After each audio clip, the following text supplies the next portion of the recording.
I looked at the case study of Nolan Davis. Some background information on him. Nolan was diagnosed with Down syndrome at 2 days old and had his first IEP at age 3.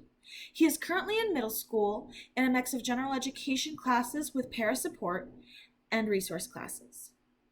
I read the IEP in full and then looked at the evaluation tool and reread through the IEP to fill it out. Overall, the IEP was well written and was successful in most of the areas. A couple of the notes I made were that there was a member of the team not in attendance. The parent did sign an excusal form, and there was a note that there would be a meeting with that participant at a later date to fill them in.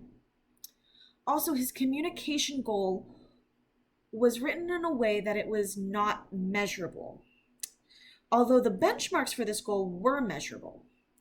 Another concern was that he was not necessarily making progress in the math general education curriculum since he was using an adapted curriculum for math. I also felt like the student could use more accommodations than were included. However, I am always hesitant to over-accommodate a child, especially one that I do not know. To improve this IEP, I would look at the priority fixes, which would be rewriting the communication goal so that it was measurable.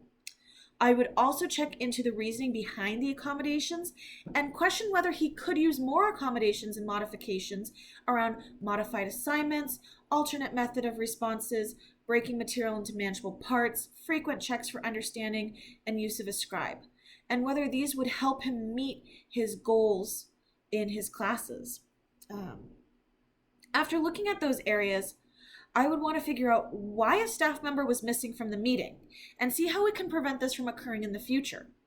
Although having the excusal form makes it okay that they were missing in the letter of the law, the spirit of the law needs all members to be in attendance. I would also want to look at the adapted curriculum Nolan is using for math. From our reading in the School Leader's Guide to Special Education, IEP teams are now using state grade level content standards to drive the IEP planning process. I would want to make sure that the adapted curriculum was still meeting grade level content standards. In my role currently as a special education teacher, I think that this evaluation tool is a great checklist to have to remind myself where to focus my attention and what to make sure my IEP has. Even though we use IEP online, which makes sure things like present levels, related services, and special education services are included, it does not make sure that I'm writing the IEP in the best interests of the students.